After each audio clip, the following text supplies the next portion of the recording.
Thank you for joining us today. I'm Councilmember James Brown. I'm here with another council comment, and today I'm at BCTC's Newtown Pike campus at the Den, which is one of the newest facilities on campus.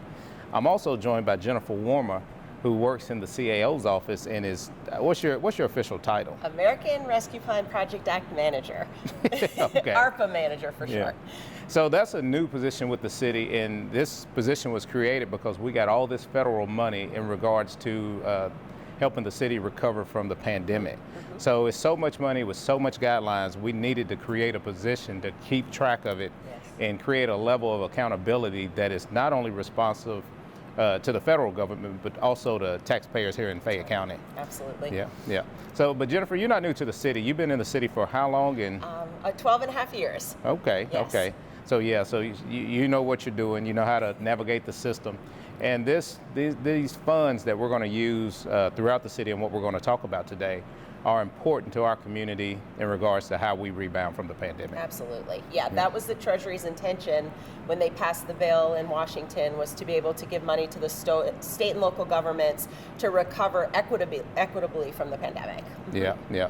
So, this was a long process that the mayor's office undertook, that the council undertook, and there was a lot of deliberation surrounding these projects. So let's talk about some of how the money went out and what the focus was. Absolutely. Yeah. So last summer, the council and the mayor worked on essentially a public engagement period and how the money would be allocated out. We received over $121 million just in the American Rescue Plan Act. And so through that process, the council held public meetings. They did a lot of Zoom meetings because, of course, we were in the heart of the pandemic, and came up with categories that they would essentially allocate money towards. One of those categories was, of course, premium pay, which was given to LFUCG employees that were really at the heart of the pandemic. Essentially, think about our paramedics, our public safety, our waste workers. So a significant portion of the funds went to that. A significant portion of the funds went to public infrastructure, and this was essentially green space, some trail projects, anything that was sort of, think public space. Parks in particular were very popular during the pandemic because folks were able to get out and get fresh air. Yeah. They were able to get exercise, and they were able to safely social distance. And so we saw a major uptick in use of our parks. And so naturally, much of the American Rescue Plan Act has went into those areas. And one of the focus I know we had at the council level, and I think we continue to have this conversation, is this is a one-time investment, so we don't want to put it towards, or we don't think it's best practice to put it towards recurring costs. That's exactly right. And so a lot of what you'll see on the project sheet of the approved projects, these are essentially things where we can take that money, infuse it into our community in some fashion.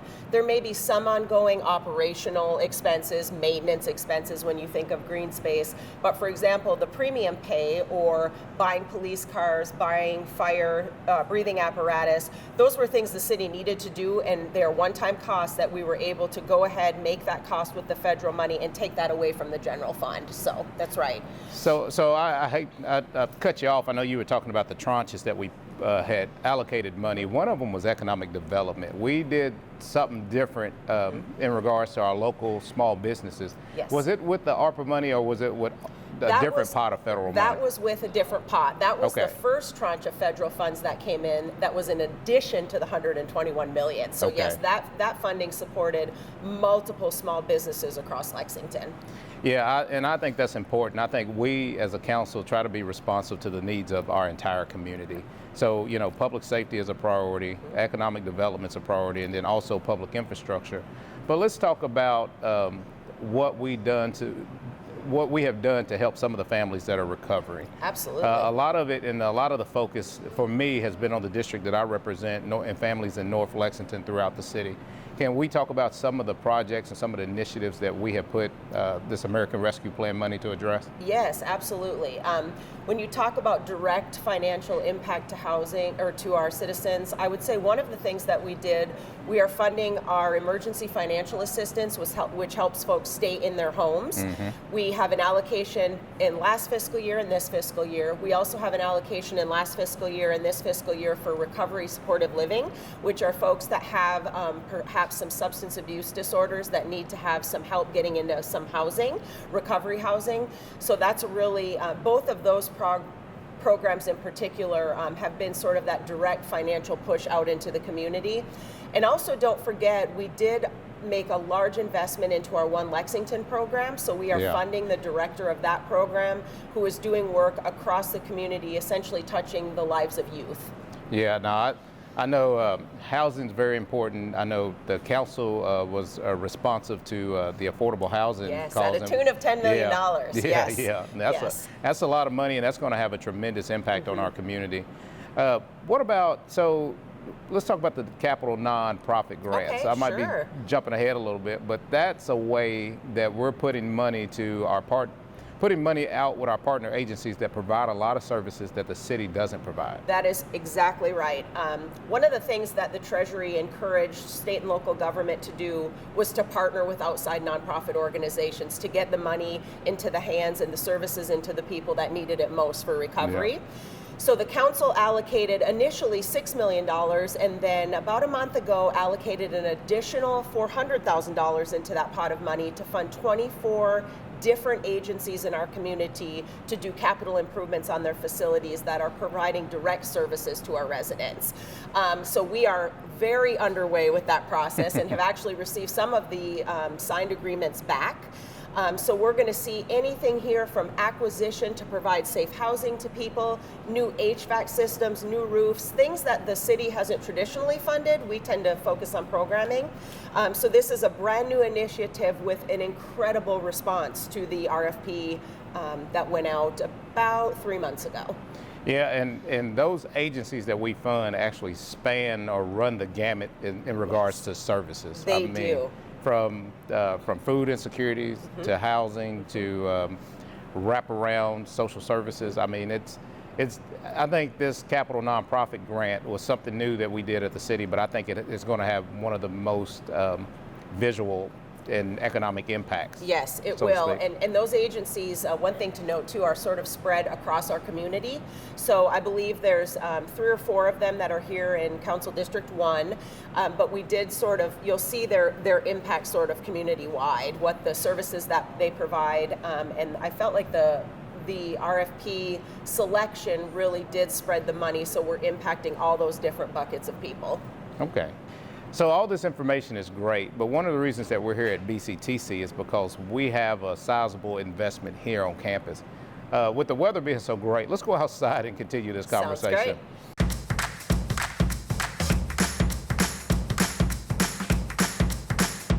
All right, we're back, and it's a beautiful day here on the BCTC campus. One of the most impactful projects and one of the ones that I'm most passionate about is where BCTC is going to relocate their dental hygiene program here from the Cooper Drive campus to here on Newtown Pike. And it also has an economic or a workforce component to it as well. Can you tell us a little bit about that? Absolutely. So I believe the BCT project could be upwards of $9 to $10 million in total, but the City Council allocated $2 million as in a partnership with BCTC to essentially relocate and expand their dental hygiene program here on campus. So what that will do is not only provide workforce training to folks that want to become dental hygiene experts, but it's also going to provide valuable health services to the surrounding neighborhoods. So once the program is up and running, folks that live near or live in Lexington will be able to come and get no or low-cost dental hygiene services. And in addition to that, the project is also going to be able to allow them to do more cosmetology training, and they'll also have other training opportunities available at that new campus. Yeah, I know the new building is under construction now. We probably would have went over there, but it's just some dirt. But you know, I know President Acapo has done a great job. BCTC is a great community partner, And they were strong advocates for this program because, you know, it wouldn't have happened without the ARPA dollars. And I think having that service here nearby neighborhoods in the Georgetown Street corridor and close to some of the facilities on Loudon Avenue, I think is going to have a tremendous impact. I agree, and I think it's very important to reiterate to the folks that are watching, the Treasury wanted us to spend and urged cities to spend money in qualified census tracts. That project, as well as many others, but particularly that one, not only provides that workforce component in a qualified census tract, but it also gives that public health impact as well. Yeah. No, this was a great project, and I'm glad that we were able to be a partner in it. Absolutely. Speaking of census tract and reaching vulnerable populations, I know we also gave, I think it might have been $2 million to the Hope Center, which is right up the road to expand their services. Absolutely. Yep. So they, with their $2 million allocation, their plan is to add a second floor to their existing men's shelter facility. I believe they also got some VA federal money as well that will also couple in with what we've given to expand both their services and their emergency shelter operation. Okay, yeah, so I think, so we're doing a lot in this area, and then right down the street, the Black and Williams Center. I think we also allocated American Rescue Plan funds for the renovation of that gymnasium. We did, and it's important to note that that gymnasium has been shuttered actually for quite some time. That building is owned by the city of Lexington and provides valuable services to the residents that reside around it. So the gym will provide a brand new facility, not only for recreation, but for community gatherings as well. I know our Parks and Recreation team is doing quite a bit of public outreach there to figure out what the people who live near the facility want and what they would use it for. And that's also something the Treasury wants us to do, is go out and get that public input before we start a lot of these projects. Yeah, so all of this is great, and some of these projects that are being funded touch on various aspects of the community in need. Another one that I know got funding in this with this ARPA funding was the Shropshire project. Yes. And that project is a partnership with Community Action, the Housing Authority, and it's also meant to support William Wells Brown Elementary nearby. That's right. So I think our part of the funding was infrastructure, is to create a new street. Yes, Yeah. The council allocated $750,000 to do streets, curbs, sidewalks in that area. So we're really literally laying the groundwork for the development there, which will be, as you mentioned, childcare through CAC and the affordable housing component. That project was also selected by the Treasury in a publication last spring as one of the things they highlighted for this part of the country. So I think Treasury is very excited about all the different elements of that project and how we sort of thought as a city, what public investment in that public infrastructure can we make to make this private building work? And so I think that they really thought that was a neat partnership.